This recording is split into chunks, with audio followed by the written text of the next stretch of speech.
ओम अज्ञानतिमिरान्धस्य ज्ञानञ्जनाशलाकया चक्षुरुन्मीलितं येन तस्मै श्रीगुरवे नमः। नमः विष्णुपादाय कृष्णप्रेष्ठाय भूतले श्रीमते भक्तिवेदान्त स्वामिन्निति नामिने। नमस्ते सारस्वती देवे गौरवाणी प्रचारिणे निर्विशेषा शून्यवादी पाश्चात्य देशतारिणे। नमो महावदन्याय कृष्ण प्रेम प्रदायते कृष्णाय कृष्ण चैतन्य नामिने गौरतुचे नमः। जय श्री कृष्ण चैतन्य प्रभु नित्यानंद श्री अद्वैत गदाधर शिवाचार्य गौर भक्त वृंद। हरे कृष्णा कृष्णा कृष्णा हरे हरे, हरे राम राम राम हरे हरे। हरे कृष्ण। आप सभी भक्तों का हार्दिक स्वागत है आज के श्रीमद् भगवद गीता के डिस्कशन में। तो उसके पहले हम लोग थोड़ा सा चर्चा करते हैं। आज भक्ति विनोद ठाकुर का तिरुभाव दिवस है। तो उनके बारे में थोड़ा चर्चा करेंगे, तो समय मिलेगा तो फिर गीता चालू कर देंगे। तो गदाधर पंडित का भी तिरुभाव दिवस है, तो हमने दोपहर को चर्चा किया ही था उनके बारे में, एक छोटा सा उनका प्रसंग लेकर के। एक बड़ी अद्भुत लीला है गदाधर पंडित की। जगन्नाथपुरी में जब जो तो गदाधर पंडित की एक और बड़ी वे अच्छी लीला है। जब गदाधर पंडित जगन्नाथपुरी में महाप्रभु से संन्यास लेकर जगन्नाथपुरी पहुंच गए, और गदाधर पंडित भी उनके पीछे पीछे एक साल के बाद चले जाते हैं और साथ में ही रहते हैं। तो चैतन्य महाप्रभु उनको तीन इंस्ट्रक्शंस दिए थे गदाधर पंडित को कि रेगुलर भागवतम पढ़ने के लिए। क्योंकि गदाधर पंडित उसको बहुत अच्छा समझाते थे, बहुत अच्छे से भागवत को पढ़ के उसके जो इनर मीनिंग्स हैं, गहराइयों में जा करके श्लोक के अर्थ को समझाने में एक्सपर्ट थे। तो मैं आपको बोले कि जितने भी भक्त हैं अपने, तो उनको आप भागवत जो है समझाओ डीप में। एक इंस्ट्रक्शन दिए। दूसरा फिर आप लोग बोले कि आप दीक्षा दीजिए। और तीसरा कि टोटा गोपीनाथ गोपीनाथ है वहाँ पे। टोटा मतलब गार्डन। तो एक गार्डन में महाप्रभु बोले वहां पे जा करके कि वहां से गोपीनाथ प्राप्त हुए थे। धरती को जब खुदाई किया गया तो गोपीनाथ के बहुत सुंदर विग्रह प्राप्त हुए, तो उनका सेवा दिए। और गोपीनाथ का काफी मतलब हाइट है। तो गदाधर पंडित रेगुलर उनका सेवा करते थे। लेकिन जब महाप्रभु के जाने के बाद एक साल के अंदर ही गदाधर पंडित काफी वृद्ध हो गए, उनके विरह को सहन नहीं कर पाए। तो वृद्ध होने के बाद फिर गदाधर पंडित बोले कि भगवान मैं आपका इतना सेवा नहीं कर सकता हूँ। मैं वृद्ध हो चुका हूँ और गार्लेंड पहनाने में भी मेरे को तकलीफ होती है। तो आप जो है, अच्छा होगा कि आप कोई दूसरा भक्त को चूज कर लीजिए जो आपका अच्छे से सेवा कर सके। लेकिन भगवान चाहते थे उनसे ही सेवा लेना। तो ऐसा बोल के वो रात को विश्राम किए। जब सुबह उठ के देखे तो भगवान गोपीनाथ गोपीनाथ कृष्ण के विग्रह कैसे खड़े रहते हैं फ्लूट लेकर के। लेकिन जब देखे तो गोपीनाथ क्या हो गया, बैठ गए। ये अद्भुत लीला हुई। और आज भी आप जाएंगे टोटा गोपीनाथ मंदिर में, तो गोपीनाथ जी बैठे हुए हैं। तो गदाधर पंडित से सेवा लेने के लिए वो काफी वृद्ध हो गए थे, तो भगवान बैठ गए कि आप अब आराम से गार्लेंड पहनाओ, श्रृंगार करो, कोई टेंशन नहीं, आप ही रहो। क्योंकि भगवान का श्रृंगार भी करना है, ड्रेसिंग भी करना है, तो खड़े खड़े करना होता है, तो तकलीफ होती थी। तो वो नहीं कर पा रहे थे। तो ये भी एक अद्भुत लीला हुई थी।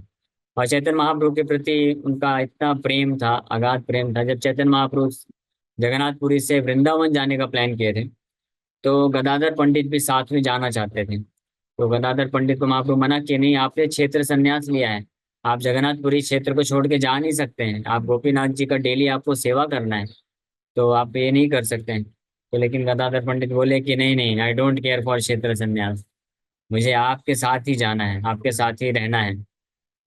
फिर बोले कि इससे तो आपको पाप लगेगा और अपराध होगा। बोले कोई दिक्कत नहीं, मैं सब कुछ दुख नरक में भी सहन सजा लेने के लिए तैयार हूँ, लेकिन मैं आपके साथ जाऊंगा। फिर फाइनली महाप्रभु बहुत कन्विंस करके, बहुत कुछ बोल करके उनको जो है कटक से रिटर्न करा देते हैं। जिस प्रकार से गदाधर पंडित के बारे में चर्चा किया। और भी बहुत सारी गदाधर पंडित की लीलाएं, लेकिन भक्तिविनोद ठाकुर के बारे में हम चर्चा करते हैं। तो भक्तिविनोद ठाकुर एक वो महान आचार्य हैं कि जिनका प्राकट्य उस समय पे हुआ जब गौड़ीय वैष्णव संप्रदाय जो है, महाप्रभु की शिक्षाएं ऑलमोस्ट लुप्त हो चुकी थी। मतलब शिक्षाएं तो थी, लेकिन लोगों को पता नहीं था, उन शिक्षाओं का सही से प्रचार प्रसार नहीं हो रहा था और लोग उसको पालन नहीं कर रहे थे। और चैतन्य महाप्रभु के परंपरा में आने वाले जितने भी संप्रदाय थे, उसमें से मैक्सिमम जो है अपसंप्रदाय बन चुके थे। अपसंप्रदाय का मतलब होता है कि जो किसी प्रामाणिक संप्रदाय में तो आते हैं, दीक्षा तो लेते हैं, लेकिन उनकी शिक्षाओं को एज इट इज पालन नहीं करते, उसमें कुछ एडिशन सब्ट्रैक्शन कर देते हैं, विशेष रूप से फिलॉसफी में, सिद्धांत में, रिचुअल्स में भी हो जाता है, और लेकिन फिलॉसफी में गड़बड़ी हो जाती है। तो ऐसे प्रकार की भक्ति विनोद ठाकुर के टाइम पे और फिर भक्ति सरस्वती ठाकुर के टाइम पे कई ऐसे अपसंप्रदाय बन चुके थे। और 13 अपसंप्रदाय का तो श्रील भक्ति सरस्वती ठाकुर ने अकेले खंडन किया था, उनको ध्वस्त कर दिया था, यानी उसको नष्ट कर दिया था। कैसे? लड़ाई झगड़ा करके नहीं, शास्त्रों का सही ज्ञान प्रदान करके, या उन संप्रदाय की जो भी गलत शिक्षाएं थी उसको समाज के सामने प्रस्तुत करके, और उसमें जो कमियां थी उसको चैतन्य महाप्रभु के असली सठ गोस्वामी के शिक्षाओं का, असली शिक्षाओं को प्रस्तुत करके ये कार्य किए थे। तो ये बहुत बड़ा योगदान रहा श्रील भक्ति सरस्वती ठाकुर का। और वो सब कार्य वो किए भक्ति विनोद ठाकुर के मार्गदर्शन में। भक्ति विनोद ठाकुर उनके पिताजी थे। तो भक्ति विनोद ठाकुर जो है डिस्ट्रिक्ट मजिस्ट्रेट थे ब्रिटिश गवर्नमेंट में, और बहुत ही बहुत एक्सपर्ट थे, दक्ष थे, बहुत इंटेलिजेंट थे, और शास्त्रों को बहुत ही कई शास्त्रों को अच्छे से जानते थे। और विशेष रूप से जब वो गौड़ी संप्रदाय की शिक्षाओं से जुड़े, तो बाकी अन्य जितना भी उन्होंने पढ़ा था पहले, फिलॉसफी, और यहाँ तक कि वो बाइबल, कुरान और अन्य बहुत सारे धर्मों को वो रिसर्च करते थे, और बहुत सारे धर्मों के बारे में पढ़ा था उन्होंने, एब्सोल्यूट ट्रूथ, भगवान को जानने के लिए।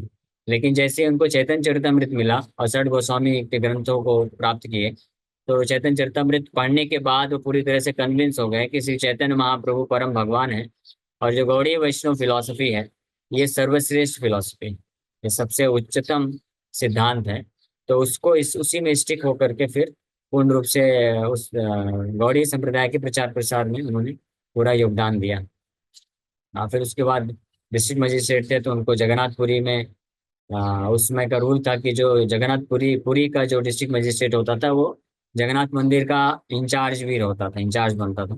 तो फिर जगन्नाथ मंदिर में आज जो हम देखते हैं, बहुत सारे उन्होंने चालू किए, बहुत अच्छा उसको व्यवस्थित किए, व्यवस्था बनाए, और जगन्नाथ जी की असली महिमा को प्रकट कराए, और जो लुप्त हो चुकी थी। क्योंकि उस समय पे भक्तिनाथ ठाकुर के टाइम पे जगन्नाथ जी का पूजा कई लोग करते थे जो कि वास्तव में वैष्णव नहीं थे, और जगन्नाथ मंदिर के पास में बैठ करके मायावाद फिलोसफी डिस्कशन करते थे। ऐसी अवस्था हो चुकी थी। तो भक्तिनाथ ठाकुर वो सब चीज़ों को करेक्ट करते हैं। और उड़ीसा में ये एक योगी था, जिसमें जिसके पास सिद्धियां थी। तो वो अपने आप को लोगों को भ्रमित करके, कुछ चमत्कार जादू दिखा करके अपने आप को भगवान महाविष्णु का अवतार घोषित कर दिया, और लोग जो है जादू देख करके प्रभावित होकर के उसको भगवान स्वीकार कर लेते थे, और इस प्रकार से अपने आप को भगवान बोल करके और बहुत गलत फायदा उठाता था। लोगों का धन संपत्ति है और अन्य लोगों के साथ, स्त्रियों के साथ छेड़खानी करना, इस प्रकार से भगवान के अवतार बन करके बहुत गलत गलत कार्य करता था। तो भक्ति विनोद ठाकुर जा करके उसको अरेस्ट करते हैं, और अरेस्ट करके उसके ऊपर केस फाइल करते हैं। वो खुद जज थे, और पूरे प्रामाणिक तरीके से उसको, उसके जो भी फॉल्ट थे, अपराध थे, उसको सामने ला करके प्रूफ करके उसको जो है 18 महीने की सजा सुना देते हैं, 18 मंथ्स का सजा उसको सुनाते हैं। लेकिन वो योगी इतना पावरफुल था कि जिस दिन डिसीजन देने वाले थे, हाँ, तो उसने अपनी शक्ति से भक्ति विनोद ठाकुर के सारे परिवार वालों को बीमार कर दिया। इस हद तक बीमार कर दिया कि उनके पत्नी, बच्चे सब इतना ज्यादा बीमार हो गए कि मृत्यु के कगार पे आ गए। तो सब लोग बोलने लग गए, उनके रिलेटिव्स भी और अन्य लोग भी बोलने लगे भक्तिनाथ ठाकुर को कि आप जो है भगवान को आपने अरेस्ट किया है, इसलिए आप उस अपराध के लिए आपके साथ ये हो रहा है दुर्दशा, इसलिए आप अभी भी छोड़ दो, माफी मांग लो, नहीं तो आपके सारे परिवार वाले मारे जाएंगे। और उनको भी एक दिन पहले काफी अटैक हो गया था, वो चलने की स्थिति में भी नहीं थे, उनको पालकी में बैठा के लेके गए थे। इतनी भयानक तरीके से उस योगी ने अटैक किया था। तो भक्ति विनोद ठाकुर बोले कि मेरे सारे परिवार वालों का ही मृत्यु क्यों ना हो जाए, मेरा भी मृत्यु क्यों ना हो जाए, लेकिन मैं इस ढोंगी अवतार को जो है छोड़ूंगा नहीं, उसको सबक सिखाना। ये ढोंगी अवतार का जो ढोंग है समाज के सामने लेके आना है। तो इस रिस्क पे भक्ति विनोद ठाकुर फिर भी गए, और जजमेंट देने के लिए उनके हाथ में लकवा हो गया था, वो साइन भी नहीं कर पा रहे थे, लेकिन किसी तरह से बहुत मेहनत करके उन्होंने पूरा डिसीजन लिखा और साइन किया और डिक्लेयर कर दिया। फिर बाद में जब उस योगी को ऐसे सजा मिल गई, तो एक अंग्रेज, उस समय के ब्रिटिश थे, उनको पता चला कि योग, उन्होंने कहीं पढ़ा था कि योगियों की शक्तियां प्राय वो लोग अपनी शक्तियों को अपनी शिखा में रखते हैं, बाल में। तो वो जा करके कैंची लिया और उनके शिखा को काट दिया, बाल को काट दिया, उनका हेड शेव कर दिया, तो उसकी सारी शक्तियां उसके साथ खत्म हो गई। और वो इतना फ्रस्ट्रेट हो गया वो योगी कि वो फिर 6 महीने के अंदर ही जहर लेकर के सुसाइड कर लेता है। भगवान महाविष्णु का अवतार 6 महीने के अंदर जहर खा करके आत्महत्या कर लेता है, सोचिए। तब लोगों को समझ में आया कि भक्तिविनोद ठाकुर जो है बिल्कुल सही थे, और उन्होंने जो इतना रिस्क लेकर के लोगों को बचाया, इस तरह से ये कंट्रीब्यूशन था। और गौड़ी वैष्णव संप्रदाय में तो विशेष रूप कंट्रीब्यूशन। उसके बाद फिर जब लगभग वो 49 ईयर्स के थे, तो वो रिटायर होना चाहते थे पूरी तरह से। वो जॉब जब करते थे, जज थे, तो सुबह 3 घंटा और फिर दोपहर को लंच के बाद 3 घंटा, 6 घंटे के लिए ऑफिस जाया करते थे। तो एक बार और उन्होंने ऐसे विचार प्रकट किया ब्रिटिश गवर्नमेंट को कि मैं रिजाइन करना चाहता हूँ, क्योंकि मेरा जो है बहुत समय आने जाने में चला जाता है, और मैं जो है प्रचार करना चाहता हूँ शास्त्रों का, भक्ति का। तो ब्रिटिश गवर्नमेंट को उनके ऊपर इतना फेथ था, और वो इतने एक्सपर्ट थे, इंटेलिजेंट थे, कि जो जिन केसेस को जो नॉर्मल जज होता था कई महीने लगा करके सॉल्व करता था, तो वकील ठाकुर उसको कुछ घंटे में ही बॉडी एक्सपर्ट तरीके से उसको निपटारा कर देते थे। तो बहुत सारा हेडक जो है ब्रिटिश गवर्नमेंट का दूर हो गया था।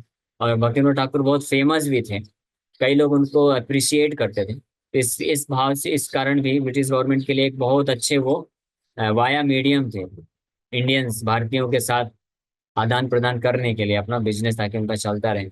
इसलिए वो नहीं चाहते थे, तो उन्होंने भक्तिविनोद ठाकुर के लिए अकेले उनके ऑफिस से उनके घर तक ट्रेन की पटरी बिछाई थी, ताकि उनका समय व्यर्थ न जाए ना। आप इतिहास में शायद ही ऐसा कोई व्यक्ति होगा, हमने तो आज तक नहीं सुना कि कोई इतना महत्वपूर्ण गवर्नमेंट ऑफिसर हो जिसके घर तक ट्रेन की पटरी बिछाई गई हो और ट्रेन चालू की गई हो।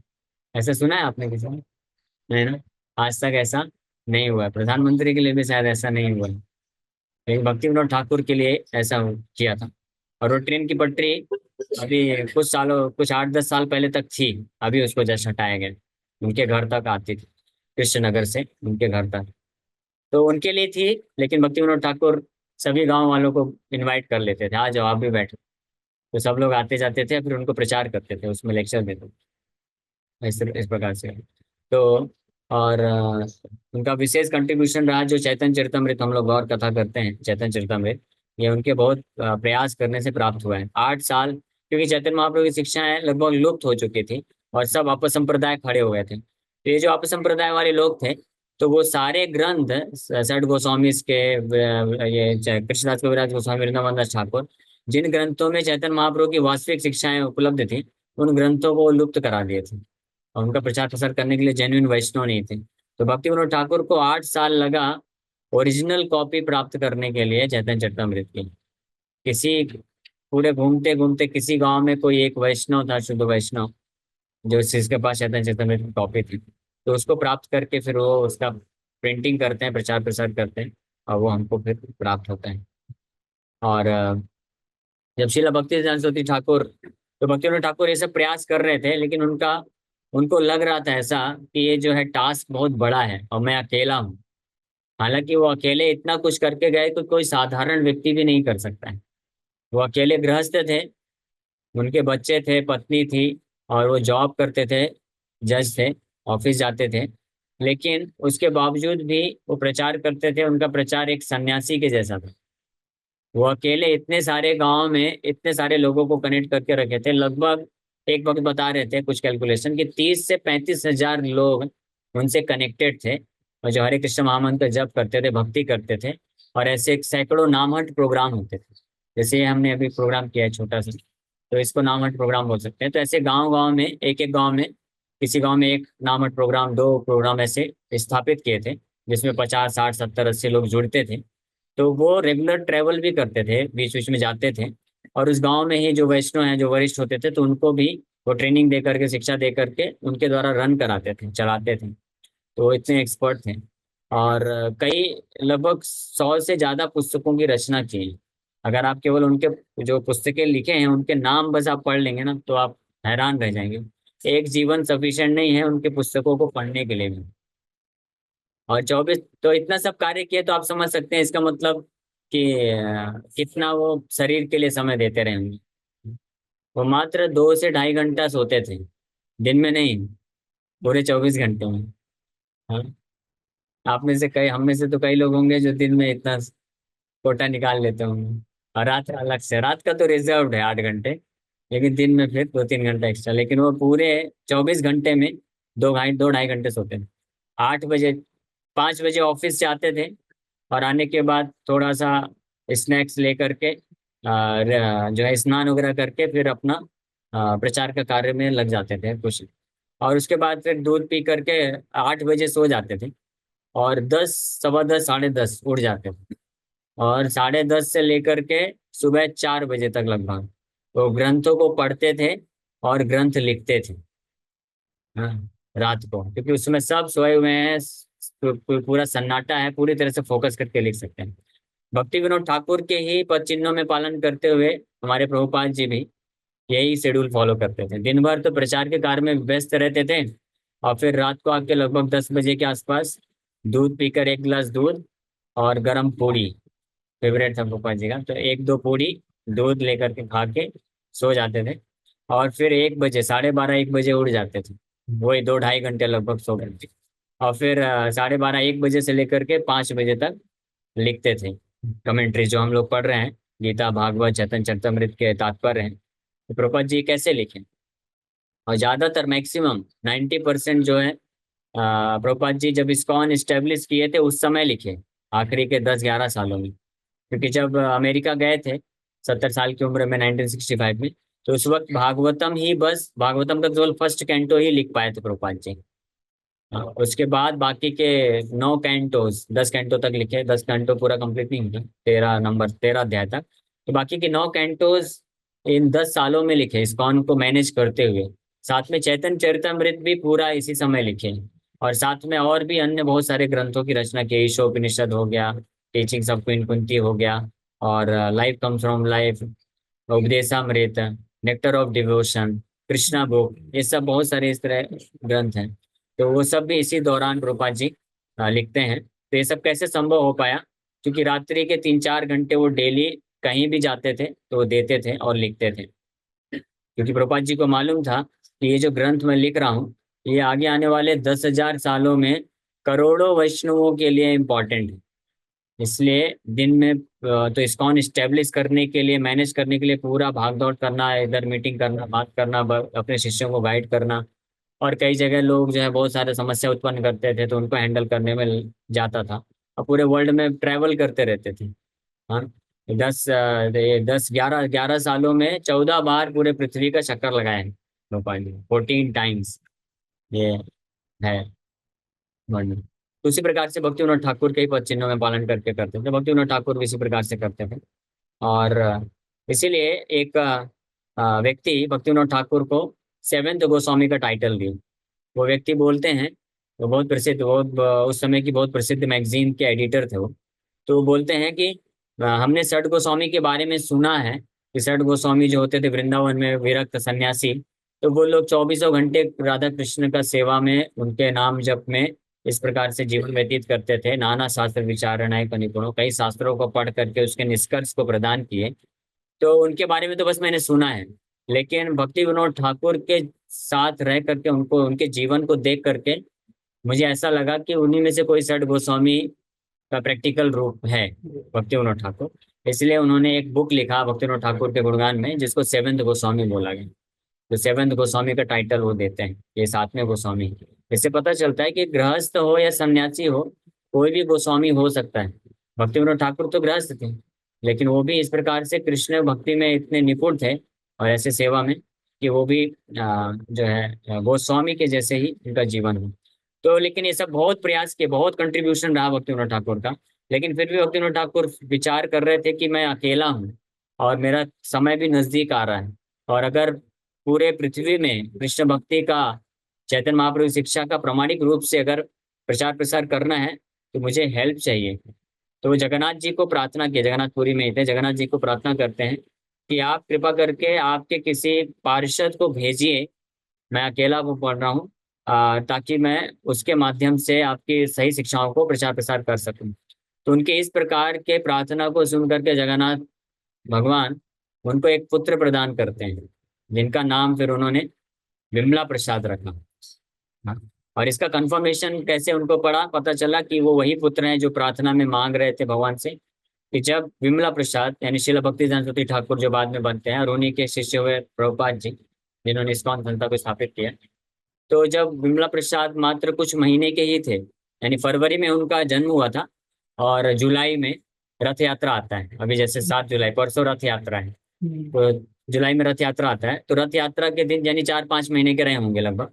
तो रथ यात्रा के दिन भगवान जगन्नाथ का रथ जो मेन रोड है, ग्रैंड रोड बोलते हैं, तो उस ग्रैंड रोड बीच रोड में ही उनके भक्तिविनोद ठाकुर का घर था। तो रथ अपने आप आकर के उस घर के पास रुक जाता है, वहां पे रुक जाता है। और रुकने के बाद फिर भक्तिविनोद ठाकुर की पत्नी यानी विमला प्रसाद की माता जी, क्या नाम उनका, भाग्यवती माता जी, से भागवती नाम, भगवती माता जी। तो वो इस मौके का फायदा उठा करके जो बालक है 3-4 महीने का शिशु को, वो लेकर के रथ में चढ़ जाती हैं और जगन्नाथ जी के चरणों में रख देती हैं। हाँ। और जैसे चरणों में रखते हैं, भगवान जगन्नाथ जी के माला, एक माला टूट करके उनके ऊपर गिर जाता है। तो भक्तिविनोद ठाकुर जोर से बोलते हैं हरि बोल, सब वैष्णव लोग थे, सब जोर से बोलते हैं हरि बोल। तब सब भक्तों को पता चल गया कि यही वो बालक है जो भक्ति विनोद ठाकुर के प्रार्थना करने पे भगवान जगन्नाथ जी ने अपना एक नित्य पार्षद शुद्ध भक्त को भेजा है। और जैसे जैसे फिर वो बालक जब बड़े होने लग गए तो ये समझ में आ भी गया कि बहुत ही तीक्ष्ण बुद्धि के थे। एक बार भी कोई शास्त्र को पढ़ते थे, सुनते थे, तो उसको समझ लेते थे और कंठस्थ कर लेते थे और उसकी व्याख्या कर सकते थे। जब वो मात्र 8-9 साल के थे तो पूरी भगवत गीता के सारे श्लोक उनको कंठस्थ याद थे, और न केवल तोते के जैसे याद थे, बल्कि एक एक श्लोकों का वो बैठ के प्रवचन दे सकते थे, व्याख्या कर सकते थे। कितने साल की उम्र में? 8-9 साल की उम्र में। आपका कितना उम्र है? हाँ, 10 साल, यानी आपसे जब वो 2 साल छोटे थे, तो उतनी उम्र में वो बड़े बड़े लोग बैठ के उनके प्रवचन को सुनते थे। इतने विद्वान थे और भक्ति में व्याख्या करते थे। तो भक्ति विनोद ठाकुर, अपने उनके कई पुत्र थे, लेकिन अपने इस विशेष पुत्र को वो विशेष ध्यान दिए और उनको बहुत सारे शास्त्र को सिखाए और भक्ति करना सिखाए और बुक्स को कैसे प्रिंट करना वो भी सिखाए। और सबसे विशेष बात, भक्ति विनोद ठाकुर उनके हृदय में प्रेरणा डाल दिए कि आप कृष्ण भक्ति का प्रचार पूरे विश्व में करना है। तो इस प्रकार से प्रेरित होकर के फिर भक्ति विनोद ठाकुर के ही मार्ग की कृपा से फिर शिला भक्ति सरस्वती ठाकुर गौड़ी मठ की स्थापना करते हैं। फिर उसमें शिला प्रभुपाद जी को प्रेरित करते हैं, प्रभुपाद जी पूरे विश्व में जाकर के इस्कॉन की स्थापना करते हैं। और इस प्रकार से कृष्ण भक्ति का प्रचार की जो नींव है, फाउंडेशन है, चैतन्य महाप्रभु की असली शिक्षा का फाउंडेशन क्रिएट हो जाता है। अब उस फाउंडेशन का पूरा बिल्डिंग बन रहा है और धीरे धीरे पूरे विश्व में प्रचार हो रहा है। ठीक है, इसी के साथ यहीं पे विराम करेंगे। Thank you very much. किसी वक्त का कोई प्रश्न है तो पूछ सकते हैं। हरे कृष्ण। भक्ति विनोद ठाकुर का डिसअपियरेंस डे है। तो ऐसा बोला जाता है कि डिसअपियरेंस डे जब किसी वैष्णव, शुद्ध वैष्णव का या तो अपीयरेंस डे हो, आविर्भाव या तिरोभाव, ये दोनों ही दिनों में वो एक्स्ट्रा मर्सीफुल हो जाते हैं, ज्यादा दयालु होते हैं। तो हरिनाम जब करते हैं उनकी प्रार्थना कृपा की के लिए आप प्रार्थना कर सकते हैं कि हम भगवान कृष्ण की भक्ति में आगे बढ़ें और चैतन्य महाप्रभु की असली शिक्षाओं को हम समझ के उसको पालन कर सकते हैं, ये प्रार्थना कर सकते हैं। तो क्लियर संगीता माता जी? हरे कृष्ण प्रभु जी, दंडवत प्रणाम। प्रभु जी, जैसे आपने बताया भक्ति विनोद ठाकुर जो बच्चे थे वो छोटे में, जो 8 साल की उम्र में ही मतलब इतना उनका दिमाग इतना अच्छा था कि वो भगवान की भक्ति में आगे बढ़ पाए। तो क्या ये हमारे मतलब भगवान के साथ जो भी कनेक्शन है वो पुराने जन्मों से क्योंकि चला आ रहा है, तो जितना हमने करा होगा एफर्ट वही कैरी फॉरवर्ड होता है, मतलब इससे ये समझ सकते हाँ हैं। हाँ, सही बात है, यस। हालांकि शिला भक्ति सरस्वती ठाकुर के लिए ऐसा नहीं है, वो तो भगवान के नित्य पार्षद है, भगवान के धाम से वो आए थे प्रचार के लिए। लेकिन इन जनरल हमारे लिए ऐसा होता है कि हम जितने जन्मों जन्मों से हम भक्ति करते जाते हैं तो वो जो ज्ञान है, भक्ति रूपी ज्ञान, वो संचित रहता है और वो मैच्योर होता जाता है, वो हमारे साथ कैरी फॉरवर्ड होता है। ओके। बस और कोई प्रश्न है किसी भक्त का? हैं जो इतने आराम से याद कर लेते हैं, ये सब भी कहीं ना कहीं कनेक्टेड है इसी चीज से ना प्रभु जी। हाँ सही बात है। मैंने दिव्य देवी दृष्टि प्रभु जैसे जो बालक है, जो जल्दी इतने कम उम्र में इतना श्लोक का रिसाइटेशन, और न केवल वो श्लोक का रिसाइटेशन कर सकते हैं, बल्कि मैं देखा हूँ उनका तत्व भी अच्छा है, वो समझते भी हैं अच्छे से तत्व को। तो इसका मतलब पास्ट लाइफ का है, पिछले जन्म में उन्होंने ये सब ऑलरेडी किया है, इसलिए अब वो और आगे प्रगति कर रहे हैं। हरे कृष्णा प्रभु जी हमारे साथ हैं, सिर्फ भगवान का नाम ही बस जाता है, हाँ, और क्या जाएगा आपके साथ? और कुछ नहीं जाता। आप ही बताइए क्या, और क्या जाएगा आपके साथ? मुझे तो जहां तक हम पता तो है ये कि केवल यही जाएगा। श्लोक श्लोक जो याद करते हैं गीता का, ये सब भी हाँ वो जाता भी है। जाएगा। हाँ वो भी जाएगा, क्योंकि श्लोक याद करना वो जो है भौतिक नहीं है, जो भी आध्यात्मिक है, भगवान की गीता का श्लोक याद करना, उसका उसको समझना, भगवान के नाम का जप करना, ये सब आध्यात्मिक है, तो ये सब जाएगा साथ में। जैसे दिव्य कृष्ण प्रभु का उदाहरण है, तो वैसा नहीं है कि वो इसी जन्म में 1-2 साल अच्छे से प्रैक्टिस किए इसलिए कर पा रहे हैं। पिछले जन्म में उनका था, किया था इसलिए, नहीं तो आप देखिए और भी कई लोग हैं, आप सबको ट्रेनिंग दीजिए नहीं कर पाएंगे, तो यहाँ तक कि हमारे बड़े बड़े भक्त लोग भी नहीं कर पाते हैं, जो बड़े उम्र में बड़े हैं मतलब, तो वो नहीं कर पाते हैं, ये कैरी फॉरवर्ड होता है। ओके। जैसे इसका उदाहरण है गजेंद्र। गजेंद्र इंद्रद्युम्न महाराज थे, तो उनको भगवान की बहुत सारी प्रार्थनाएं याद थी, प्रार्थनाएं किया करते थे, तो जब गजेंद्र बने तो जब बहुत कठिन परिस्थिति में आए, तो उनको पिछले जीवन के जो प्रार्थनाएं थी, श्लोक, वो सब, वो स्मरण आ गया तुरंत, और वो सब प्रार्थनाएं करना चालू कर दी। नहीं तो हाथी के शरीर में कैसे कोई इतना बोल सकते, इतनी अच्छी प्रार्थना? तो पिछले जन्म का था, तो भगवान इस प्रकार से कृपा करते हैं। तो ओके। जैसे जो प्रभु जी जो अच्छी चीजें हैं वो जाती हैं, तो जो लोग गंदा काम करते हैं तो वो भी जाता होगा साथ। हाँ, दुगंधा भी जाता है साथ में, वो भौतिक मन, जो मन है उसको गंदा कर देता है, गलत संस्कार बना देता है, वासनाएं बढ़ा देता है, तो वो भी साथ में जाता है। तो हमारे ऊपर है, हम अगर हम अच्छे संस्कार विकसित करेंगे तो हमारा प्रगति होगा अगले जन्म में भी, इस जीवन में। ओके। हरे कृष्ण। समय हो गया, यहाँ पे विराम करेंगे। अरे मेरा एक प्रश्न था, वो प्रभु जी, हाँ। अश्वत्थ, मेरा प्रश्न ये भागवतम से है कि अश्वत्थामा के, जब मैंने ये सुना है अश्वत्थामा के पास में 18 गुण नहीं, 18 कलाएं 64 गुण थे, और पता भगवान नहीं, श्री मैंने कृष्ण तो के पास में नहीं नहीं 16 नहीं गुण मैंने और 64 कलाएं नहीं थी। नहीं नहीं नहीं, ऐसा हमने कहीं नहीं सुना है। पता नहीं आपने कहाँ से सुना है। भगवान कृष्ण में ही केवल 64 गुण परिपूर्ण मात्रा में है। नारायण के पास भी नहीं, नारायण के पास 60 गुण है परिपूर्ण नहीं मात्रा में, ठीक 64 है नहीं, तो। 64 गुण और 16 कलाएं, लेकिन उसके अश्वत्थामा के पास में 18 कलाएं 64 गुण, ये कैसे संभव है? नहीं नहीं नहीं, हमने तो ऐसा नहीं सुना, ये संभव ही नहीं है, भगवान से ज्यादा तो नहीं हो सकता किसी भी, भगवान के बराबर भी नहीं हो सकता किसी भी। असम ऊर्ध्वा भगवान का नाम है, जिनके बराबर या जिनसे ऊपर किसी के पास गुण नहीं हो सकते। ठीक है, तो ये मिस्टेक है, कहीं से गलत सुना आपने। ओके। हरे कृष्ण।